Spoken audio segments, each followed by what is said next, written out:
How does Daredevil's origin intersect with Iron Fist Company? Who are the faces behind the origin of Matt Murdock? We are going to talk about this in the latest episode of our Faces Behind Us series. This is Systematic Geekology. We are the Priest of the Geeks, and we are very excited to have you all here. I am Kevin Schaefer, one of your hosts, and I am here with three of my favorite geekologists, and we're going to talk all things Daredevil and connect it to Iron Fist. I'm really excited for this one. So, Andy, Will, Jill, I am so excited to have you all here tonight. How are y'all doing? I'm well, thanks, Kevin, and excited Doing to chat great. all things Daredevil. Yeah, Absolutely. yeah. I'm doing great too. I just want to remind our listeners, we're not geeking out for you. We're geeking out with you. So thank you for geeking out with us. There you go. There you go. Well, 100%.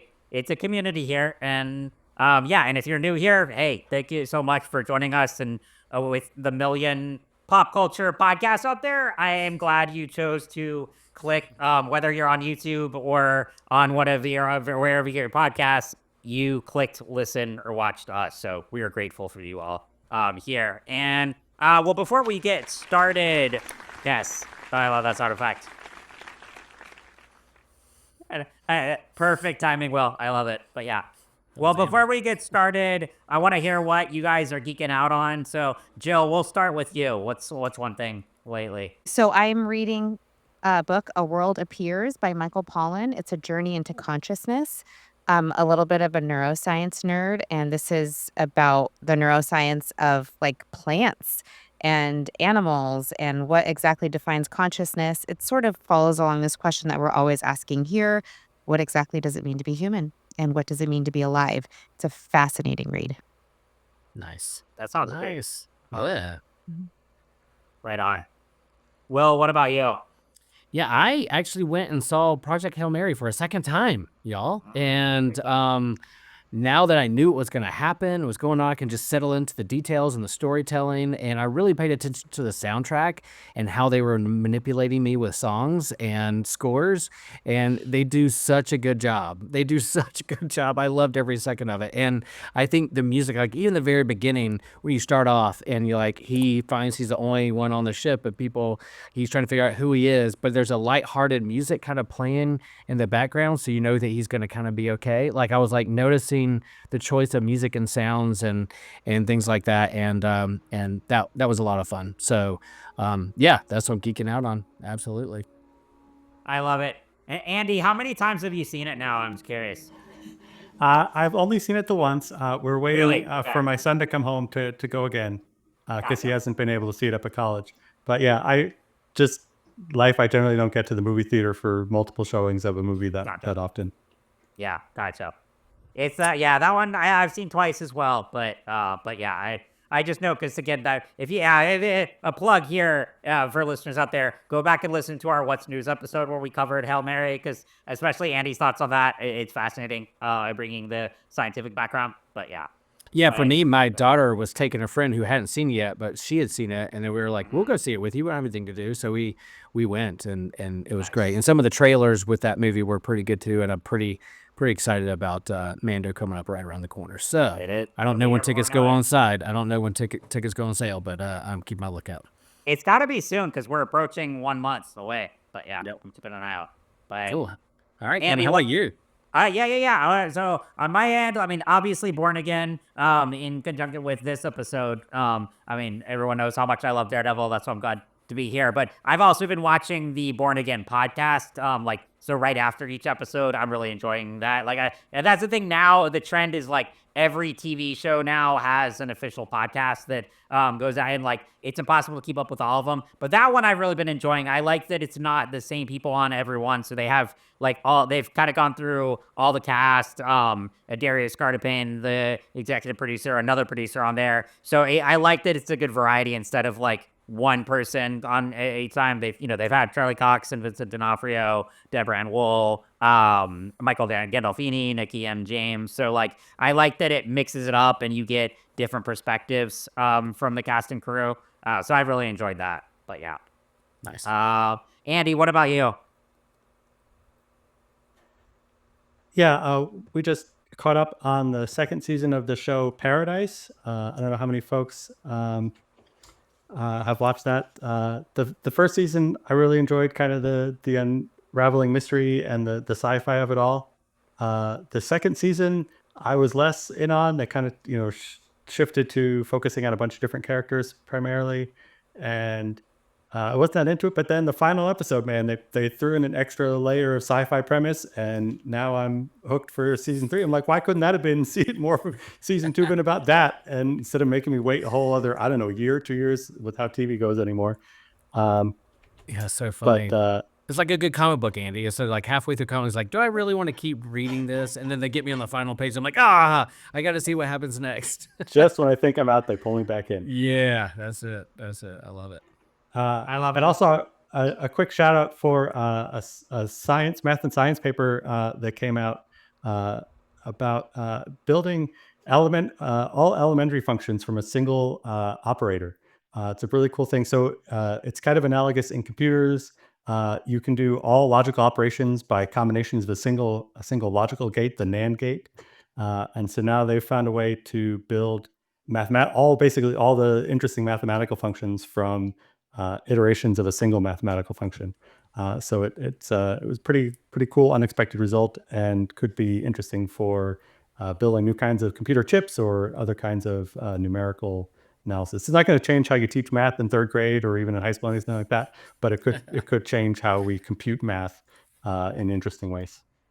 Man, I love it. Andy, you recommended when it was our Interstellar conversation about the book that they kind of based it on. Was it like Time Warps and Black Holes and Time Warps by Kip Thorne?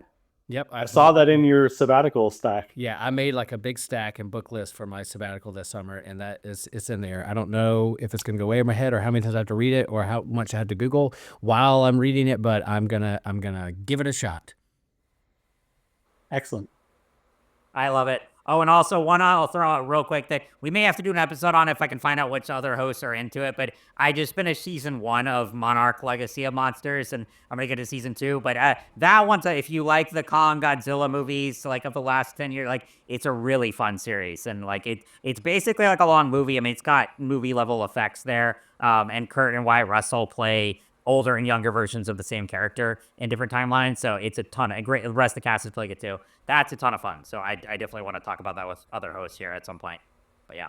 Cool. Awesome. Well, thank you all for being here tonight, or whenever you're listening to this. And if you get a chance, please rate and review the show. It really helps us out.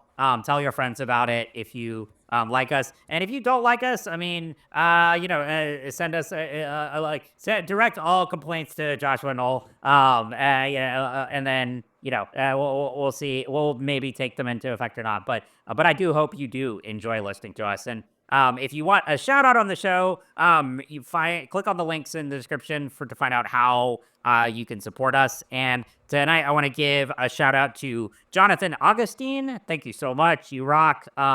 And yeah, it's very easy to become a supporter of the show, and you get a lot of perks that way, and you get a shout out right here. So yeah, as I said, so in this series, what we're kind of doing with the faces behind us is looking at thinking about our favorite characters, our favorite stories, and looking at the people and events that influence them the most. And so, with Daredevil's origin, we've got a lot to look at. But one kind of like really fun Easter egg in the MCU, not so really in the comics, is that Iron Fist it has a connection to Daredevil's origin. So, for those who don't know, Matt Murdock is blinded as a kid when he saves someone from getting hit by a truck, and he gets knocked over, and the truck spills out a vat of chemicals, which then blinds him. And again, not in the comics, but in the MCU, this was during the Netflix era. Now those shows are all on Disney Plus, but during that era, the chemicals and the truck that hits Matt and is related to his blindness, that truck comes from Rand Enterprises, which is the company of Danny Rand, who becomes Iron Fist. So we're going to be looking at that for this episode. And also, I think, we were talking about this with their host right before, looking at also kind of the characters that are essential to Daredevil's origin. So Stick, and then really his Catholic upbringing. There's a lot there to explore. So we're going to touch on other things as well. But I'm really excited for this. I mean, anyone who knows me knows I'm a big fan of the character, both from the comics and then both iterations of the TV show from the Netflix era to the current Disney Plus run on with Born Again. But let's just go around. Jill, we'll start with you. What's kind of your background with Daredevil, be it in comics and TV? What's kind of your background with the character? First experience with Daredevil was that Netflix series, the first one. Well, no, my first experience was Ben Affleck as Daredevil Yep. in the movie, and I loved it, which is not a popular opinion, but I was young and it was great. And then when the TV show came out, the Netflix show, I was really excited to explore Daredevil a little deeper. And I actually haven't read a ton of the comics. I just know him from the TV show and then MCU. And he is one of my favorite characters. Oh, he's the best. I mean, the Ben Affleck movie, I also saw like when I was younger too, so I think I liked it more then as well. I mean, like, yeah, if you watch it now, probably hasn't aged as well, but I mean, at the time, hey, it kind of fit. I mean, that and the Thomas Jane Punisher and some of those, like, they're of their time, but they were fun back then. So yeah, no, Very fun. yeah, awesome. Well, what about you? Yeah, I was a Marvel geek, Marvel head as a kid, and so when I was grabbing X-Men comics and Avengers comics, and I never grabbed Daredevil comics, but he was always great when he showed up as a cameo, like in Spider-Man or the Avengers or X-Men or whatever. And so I really, of course, liked him. I thought he was a neat hero. And then, of course, all the cartoons that were coming out when he'd ever make a cameo, and was a fan in that way. So I wasn't necessarily a collector, but I will say that when I started my kind of second or third era of collecting comics in the early 2000s, is I guess when that Ben Affleck movie came out, right? Didn't it come around there? Or they were chasing they were chasing superhero money after the Spider-Man movies were doing great, and it was not the kind of the Sonyverse, not necessarily the MCU.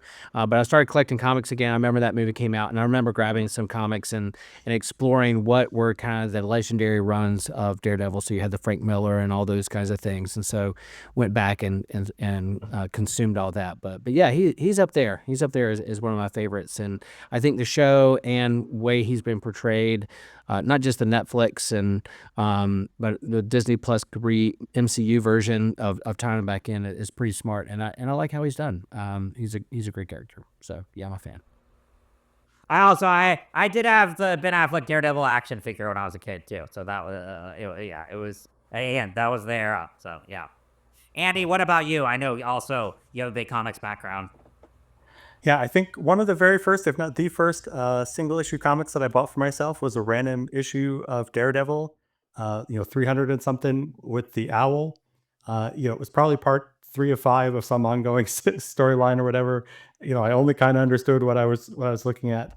But yeah, that was an early introduction. Didn't stick with the character for too much. Then there were a lot of X-Men comics in the 90s, and I had a teenager's source of income. So. But it was an intriguing character, and then since more recently kind of gone back, everybody talks about, oh, this run on Daredevil is legendary, and this run on Daredevil is legendary, and so forth. And so probably read most of the 21st century Daredevil comics just because all of them just kind of get recommended as, oh, this is an important one. Especially I think for me the standout is the Mark Waid and Chris Samney run. I love that one. But there are lots of good Daredevil comics over the years from a bunch of different creators. And then I watched the show for a while when it came out, the Netflix show. Fell off of it a little bit. Went back to and picked up the rest of it before Born Again, and then I've been following along with that. And the director's cut of the Affleck Fox movie is definitely, if you going to give it a try, see if you can watch the director's cut, because it is better and gives more attention to Matt as a lawyer. And Coolio gets a extended appearance, placing it very firmly in the timeline. It is right. Yeah, no, that one's and well, I also was listening to a podcast about a week ago with Drew Goddard, who's the longtime screenwriter, and like he wrote the screenplays for Project Hail Mary and The Martian, but he developed the Netflix show, and originally he pitched it as a movie, so like he was talking about the origins of it there, but yeah, so and I think for me, one of the things I love about Daredevil the most is really to me, there's three main layers to his character beyond I'm not even talking just the vigilante superhero aspect, but three kind of aspects of Matt Murdock to make him central to who he is. There's the disability element, where, again, he's blinded as a kid. There's the Catholicism, which is very central to his character and a big source of motivation for why he wants to go and fight crime. And then the lawyer element is like, he's trying to bridge both sides of, like abiding by the law during the day and then literally breaking it at night to enact his own form of justice. And I find all of those elements fascinating. And Andy, like you were saying, I think the reason that there are so many great runs of this character is different writers kind of add their own flair to the character and add their own identity. So like the Mark Waid run, which I love, has more levity to it than some of the others. And it's really great storytelling there. I think the Charles Soule one brings a lot of Soule's background as an attorney, and he's able to bring that into it. And that run was this big source of inspiration for the Born Again series. And then ones like Chip Zdarsky incorporates a lot more of the Catholicism elements into it. So I just, he's such a fascinating character that you can really take him in different directions and focus on different themes. So yeah, looking at his origin, well, first, is anyone like, because, we were talking about this, the Iron Fist connection with, that again is specifically in the MCU, not in the comics, but now, admittedly, I did not watch a lot of Iron Fist. I'm sorry to offend Jones and company, but it wasn't really my favorite of I did watch Defenders, so I saw them there. But does anyone want to add anything to that aspect of how, what Rand Enterprises is, and again, how that relates to Matt's accident? If anyone wants to add to that. I'll just share that I like Iron Fist as a character in the comics, like that whole run with him and Luke Cage as heroes for hire and having their kind of team up. You have this kind of white boy kung fu guy with like strong man Luke Cage, former prisoner, who are out and they're involved in Hell's Kitchen too, right? Aren't they like neighborhoods around Daredevil in the comics, and that's why they kind of brought him in with the Defenders. And I've always kind of enjoyed Iron Fist as a character. I know Netflix was kind of the weak link that kind of definitely tore down superhero fatigue, or was right there amidst of all of it. But in the comics, as a character, is really neat. And I think Matt Fraction and Rimeter's run back with David Aja, is that how you say it? J.A. David Aja. Their run on Iron Fist is just super good, and it kind of talks about his as a superhero. He wrestles with the tension of being a CEO of a corporation that he's inherited, with wanting to be a superhero and do justice as well. So you have that kind of dynamic of how do you become like a benevolent CEO of a big company and a superhero during the day, So anyway, I just find I like his character, I like his origin, and then how he plays out with those others in New York who are trying to bring justice to be superheroes, and so how they try to pull them in together on Netflix, and then what happens later, I don't know, but the comics are really a lot of fun. Yeah, I like that was, I think, one thing that they could have done a bit, and they could still do in the future, is like do more with Iron Fist and Luke Cage together, because they are a great team up. Like I thought the Defenders was decent, but but also somewhat forgettable in relation to the others. But Jill, did you watch all of the Netflix series at the time, or were there any that you were like really into? No, I didn't watch all of them. I watched Daredevil because, my whole access point to these comics is my son, and that was one that he watched and liked. And then Punisher, I didn't finish it, but he finished that series. Yeah. But I Very didn't cool. really know Yeah, yeah. Iron Fist. Mhm. Yeah, I mean, like, it was just, I watched a little bit of it, but yeah, and then by the time, like, I think I heard season 2 got a little better, but then, of course, got canceled after that. But I'm curious where they'll go now. I mean, it's very clear we're getting Jessica Jones, later in this season of Born Again. I'm pretty sure we're gonna see Luke Cage again soon, so it sounds like they're getting the gang back together. Obviously, Punisher has his one shot coming soon, so it'll be cool to see all those characters, come together. But getting back to, so the origin here, I mean, it's iconic of, like, a superhero element with the origin. It's either, particularly in the Marvel universe, it's either, an accident or, something giving ordinary humans strange powers, right? And Daredevil's no different. Granted, I think his stands out because it's very much rooted in tragedy here, but at the same time, it gives him a different kind of enhanced powers. He's able to, all his other senses are heightened here, and so looking at just the accident, the origin of Matt Murdock, what are some elements of it that really stand out to you, and that, how this accident, because obviously it's not, this happens when he's a kid. Obviously, he doesn't start fighting crime right away after that. That's what I think separates, like Spider-Man, he gets the spider bite.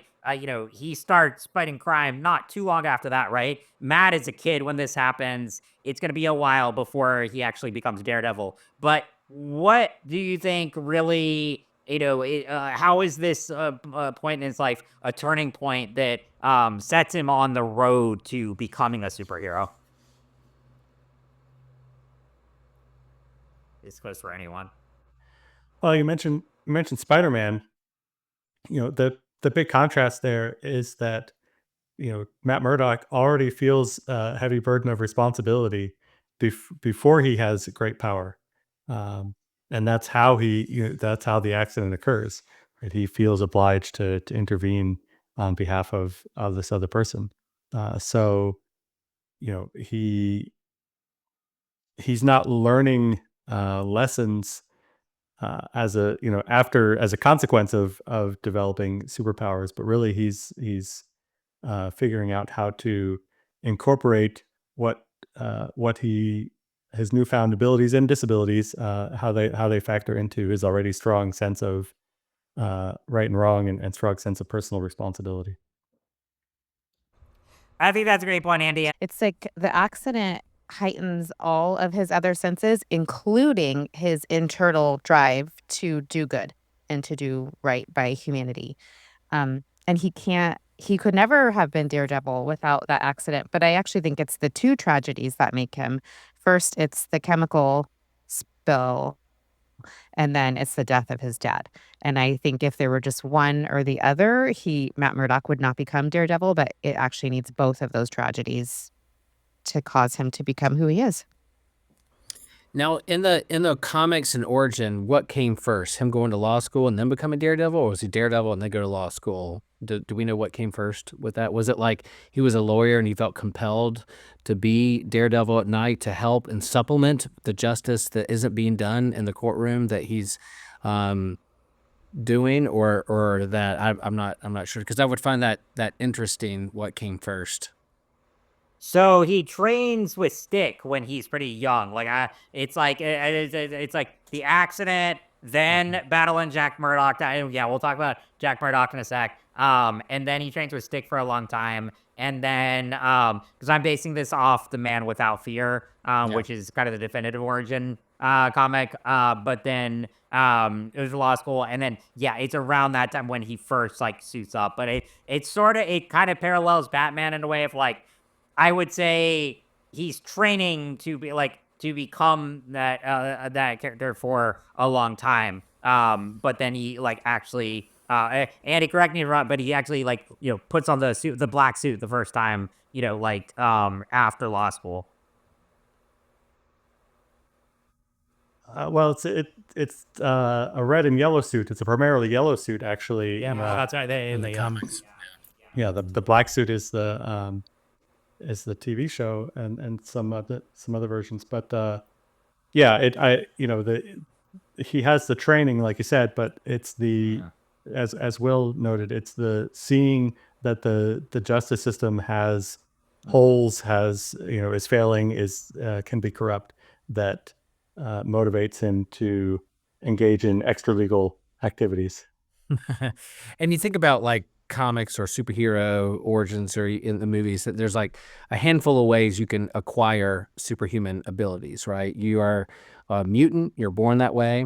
You're gifted something from outside of you, like a magic ring or some power source or something that gifts you with some ability. And then there's like an accident or something's gone wrong, whether you're the Hulk or you're Spider-Man or you're Daredevil. And some of this is Stan Lee and Jack Kirby trying to think of origins and what could give this person some powers. And, a radiated truck, with toxins in it, that may have gone down in the sewers and given some turtles some superpowers too. I don't know.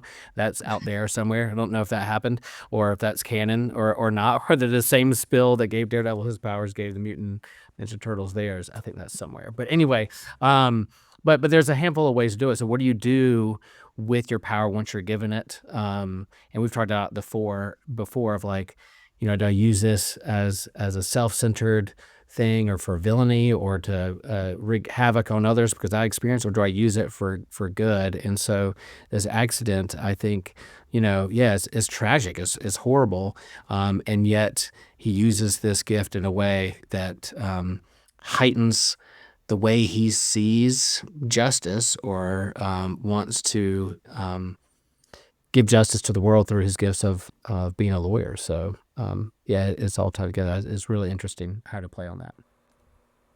And I think too, like it, Joe, like you said, it's I think the two defining incidents are the accident that blinds him, and then the death of his father, Jack Murdoch. But I think Jack is one we can particularly look at in terms of the faces behind us and like the characters who really influence Matt Murdock, but they're really separate because you have Jack Murdoch, you have Stick, you have Foggy Nelson, and actually the series right now has done a really interesting thing in this week's episode with how much Foggy influences Matt's moral compass. So I mean that's something we could do a whole episode on, but yeah, I really love the relationship between Matt and Jack Murdoch as like you were saying, Jill, it's like Matt is already infused with responsibility and kind of a moral compass, and the circumstances he falls to only heighten all of that.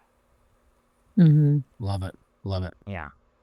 So, it's like the circumstances that happen to you reveal your true character, right? Which way you're going to go. Yeah. Absolutely. Yeah. And then you go and it's like Jack was the, very much a fighter, but also, a compassionate father. They had, this relationship. And then, his next, like, I hesitate to even say father figure, but, but his next mentor is Stick, who is, really without any kind of softness or compassion, is a very hard-edged, grisly, Eastwood type figure who, is also blind and, becomes the mentor that trains Matt how to fight, but he does so through a grueling, almost villainous manner. So I Stick is always a really fascinating character. Jill, especially, you watching just like the Netflix series, like what were your thoughts on that character? Especially like Scott Glenn playing him. Oh, perfection there. Yes. And like you said, like relentless. It's funny. I never thought about this analogy until right now when you're saying it. It kind of reminds me of Mike Tyson, who's also from New York. And like his father figure was Casamado, who he wasn't the trainer, but he was like I guess, yeah, he was the trainer and the man that Mike Tyson lived with that taught him to become such a brutal fighter. But what Mike Tyson didn't have was his first father figure wasn't compassionate and loving the way that Daredevil's was. It just like popped in my head right now as you were talking. I love it. That's a great comparison there. Yeah. It's the way like people influence, again, it has, it does so much to who they become. Yeah. Mm-hmm. Well, and that brings me to a nice question, because I'm thinking about this and like, obviously the accident is a defining part of the origin. But like, I wonder, imagine if that had not happened. Let's take it out of the equation for just a sec. Do you think that, Matt Murdock still would have become Daredevil? I mean, obviously he wouldn't be a blind superhero, but like what path would he have gone on if he hadn't had that, but let's say still had, Jack Murdoch is killed by gangsters. All of that still happens. He's still infused with Catholic morality. He still has pursued justice. Like, I wonder, do you guys have any thoughts on where Matt Murdock's life might have gone without the accident? Joe, I'd love to hear your answer because I like your thoughts on the accident or accidents or things that occur to us in our life journey reveals our true character and how we react to that. So if this hadn't happened to him, what is there a catalyst? Is there something else that would have sparked something that should just been the best lawyer in town kind of thing? That's exactly what I think. I think he would have continued on his education trajectory and have been an attorney. But, the open and relational theologian in me says that God doesn't cause awful things to happen, doesn't cause disasters to happen to us. However, like God or the universe will use all of those things to work for our best, always. Yeah. And so I think without that accident, we just get like maybe a great public defender, maybe a great attorney, Matt Murdock. But I'm trying to think how to say this well. Will, when you did the podcast about sinners and they talked about like the importance of in the Mississippi Delta, like the Black church needed the blues juke joint to exist side by side. Like they both needed each other. And one without the other doesn't give you like full humanity. And I almost feel the same way. Like Matt Murdock with the accident of his dad would give him some motivation to do good and to like maybe put like the gangsters of the world in their place. But without that other incident, that other great thing, horrible thing that happened to him, that he needed both to become who he is. I love that. Yeah, I had a counselor once when I was wrestling with a hard decision, and I was really kind of torn between two different kind of forks in the road kind of thing. And it would have been an alternate timeline, a big alternate timeline if I chose one or the other, kind of thing. And she looked at me and she's like, look, maybe take the pressure off of it and say that whatever you decide to do, whatever road you decide to go down, God will bless it or redeem it. And that kind of took the pressure off me. Now, of course, my actions, my decisions matters, but it also takes off like, I'm not alone in this, and there's a cooperation that goes along with me in terms of the divine and my friends and community that's a part of me. And so I think like, yeah, his true nature would have been, I'm going to be the best lawyer I can be and stand up for justice. But this extraordinary gift of heightened senses and this kind of radar ability to perceive life deeper, it's that kind of blind justice. It's interesting that there's a lawyer who's blind, but yet there's other ways he experiences the world that are gifts to those around him. And yeah, maybe Kevin, you could speak to that as someone who is in the disability world and has experienced ableism and all those things. Like, would you be who you are without how you experience the world?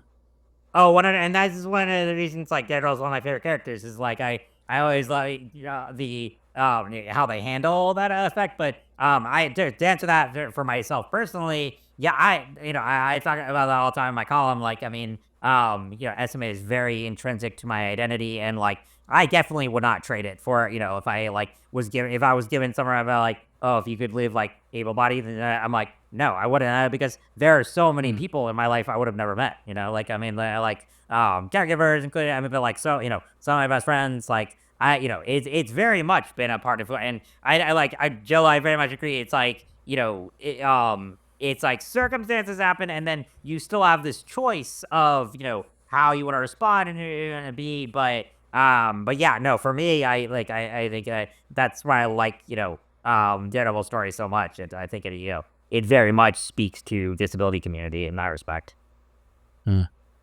Yeah, love that. Thanks, Kat. Yeah, but Andy, do you have any thoughts on this? I know we're throwing out like a lot of topics on here, and again, there are like multiple people behind it. So like, are there any of like Stick or Foggy or Jack Murdoch or anyone, or is there anyone that really stands out to you in particular that resonates with you? Um, I don't think necessarily. His his life story is a very different one from my own, and so like those kinds of relationships don't necessarily um, land in the same way. Um, I do. I would echo that. I think it makes a lot of sense that Matt Murdock was already on a trajectory to be some kind of champion for the less fortunate, and so that seems plausible. Um, and as a he probably obviously the radar sense and all that is a specific feature of how he got his powers or whatever. But it turns out that there are actually human beings that have taught themselves how to echolocate. So it's possible that if he was properly motivated, he could have even developed some level of that kind of way of navigating the world. But yeah, that was kind of my only other thought from trying to bring in a little bit more science flavor. Yeah, like to have that ability as a lawyer to hear whether somebody's heartbeat goes up because they're lying. You're a human lie detector. You can walk around to tell. It gives you an upper hand in the courtroom for sure. And the art you've thrown up here that's Sammy, right? That's the part of Sammy's run with Mark Waid, I think. Yeah, definitely that center panel. Some of the other ones may have come from other places, but man, find Mark Waid Samney, like one of the best artists in the game of comics, and I'm gonna go hunt that down after this episode for sure. But man, so good, so good. Yeah, I mean, that's the thing. I just love that there's so many layers, both his powers, all the aspects of his origin, the people around him. And Andy, is there anything else you want to? Because did you watch all of the Netflix shows? I know again, this episode started with like the connection of Iron Fist to Daredevil, but is there anything else you want to say to that? Yeah, I mean, it really is more on the level of kind of an Easter egg. I don't recall from the Iron Fist series that anything really more was made of that. Certainly there was a storyline in that show of the malfeasance of the earlier generation of Rand Enterprise stewards and the ways in which they misused company resources and so that there's an arc, a big part of the show, and especially the first season. And I think part of why people were a little underwhelmed is that it was a lot more corporate business room dealing and less kung fu action, as Danny Rand wrestles with how to the legacy of inheriting this company after having spent many years in the East, sort of disconnected from all of the wealth and the privilege and so forth that came with it. And so yeah, but there isn't a specific like moment in the show where they go, oh, and we were up to this specific no good activity, and that's why there was a truck laden with toxic chemicals hurtling down the street in Manhattan or anything like that. But there's certainly, yeah, like I said, there's a general theme of we don't have the best interests of the public at heart, and so you can believe that perhaps there was something, corners were cut there, if nothing else, if that led to Daredevil's situation. And that's why I love this series that we're doing about the faces behind us, because it's so layered. Every one of us have that kind of layered influence in terms of experiences and people and situations and communities, the blessings and the challenges and the tragedies shape us who we are. So I really love examining these heroes or these IPs that we really love to be entertained by, and then reflect on our own lives to see the face behind us. So yeah, I love this exercise, and I love what this thought experiment and things we're doing with the series. So yeah, well done. It's a blast, and yeah, I know there's a lot of great ones in this series. And speaking of that, yeah, again, you can check out the show notes here and see, for the other episodes in the series. And Joshua wanted me to plug that the next one will be him and a regular Systematic Geekology Tolkien expert, Nick Polk. The Joshua and Nick will be doing another Tolkien themed episode on the Faces Behind Us, so you don't want to miss that. It'll be really good. And well, guys, I forgot to come up with a bonus question, but I just thought of one, so we'll do after the main regard. But the bonus question, if you want to stick around after, will be if you could pair Daredevil with any MCU character, put him in another movie, TV show for an appearance, who would that be? So we're gonna be talking about that in a minute, but yeah, guys, this has been a blast. I always, I could keep going on, especially on this topic, for hours. Daredevil's my favorite Marvel character, so this is a ton of fun. And before we go to any recommendations y'all want to throw out, either related to this topic or something totally different? Yeah, I'll recommend, since we haven't talked about Iron Fist a lot, but that Matt Fraction run on Iron Fist back in the early 2000s with David Aja as artist is really one of my favorite graphic novels and comic book runs of all time. And it was right when I was getting into comics, and Matt Fraction's kind of debut into comics. I love it. I highly recommend reading that. And it goes into the origin story and perhaps other Iron Fists out there, and this kind of legacy character of an Iron Fist that's been passed on one to the other, not just one, and then the art and it goes into like the Rand Corporation, the responsibilities he has to jug around. So really good stuff. Very cool. Jill, what about you? We've said it already, but the Born Again series, I just really recommend it. I think it's fantastic. I finally just started the second season, so I'm a little behind where you're at, Kevin, but I'm loving it. Oh, let me know when you caught up, because it's there was a lot of big stuff happening in the last 2 episodes, especially. Okay. But yeah, it's been great. So yeah, awesome. Andy, what about you? Just for folks looking for Will's recommendation, which I would second, that book was called Immortal Iron Fist, and it was Ed Brubaker who co-wrote at least some of it. If you're trying to look it up that way, but we don't. Marvel doesn't need us to plug much more that heavily, so I'll plug. Paul O'Brien does on his blog for his podcast House to Astonish, has been doing a read through of the original Daredevil comics, like the original run of Daredevil and the origin of the various Daredevil villains. So it's ostensibly weekly. I think it averages more like 2 or 3 a month on Sundays. There's probably 30 or 40 of them up by now. But yeah, if you go to housetoastonish.com, there's also X-Men reviews and podcast episodes and things there. But you can browse through. On the first page or two, you should be able to find a Daredevil blog post, and then you can link from there to the rest of the series. So yeah, check those out for his insights on what worked and what didn't work about early Daredevil, because it is really it's quite eye-opening to see how those early stories contrast with kind of the modern conception of Daredevil. Daredevil, you talked about all the layers to that character, but they were definitely added over time. He's been sort of built up over the many years, and so yeah, to get a sense of the contrast between what early Daredevil comics were like versus the modern interpretations and the modern adaptations is interesting. Plus, there are just lots of goofy villain concepts to be amused by. Ooh, I like that. I'm definitely gonna check out. But yeah. And then for me, actually, well, since you brought up Matt Fraction, I'm going to recommend Monarch, because I didn't know until I started watching it, but Matt Fraction is a co-creator of the series. Is he? Yeah. Yeah.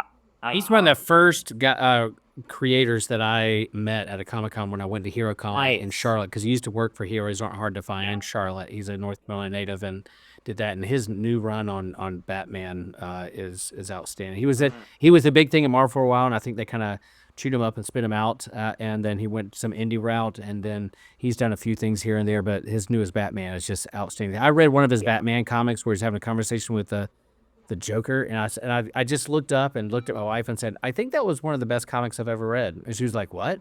And I was like, I think that's saying something. I think this is up there. So anyway, Yeah, I didn't know he was a writer on Mark. That's good. I'm glad he's getting gigs like that. Yeah, he's definitely because yeah, and I remember like when they did the Hawkeye series, like that intro was taken straight from his work, and they Absolutely. never credited him or anything. So yeah, Mhm, I mean, yeah, it's the unfortunate side of the business side of like the big two and all that. But yeah, yeah. Nice. Awesome. Well, everyone, thank you so much for tuning in, listening. Again, rate and review the show. Check out the links in the description for the rest of the series and for ways that you can become a supporter. You can get merchandise, all kinds of stuff here. And we're all over social media and Discord. So check us out. We would love to connect with you all. And again, stick around for the bonus question if you're one of our supporters. And remember, we are all a chosen people, a geekdom of priests.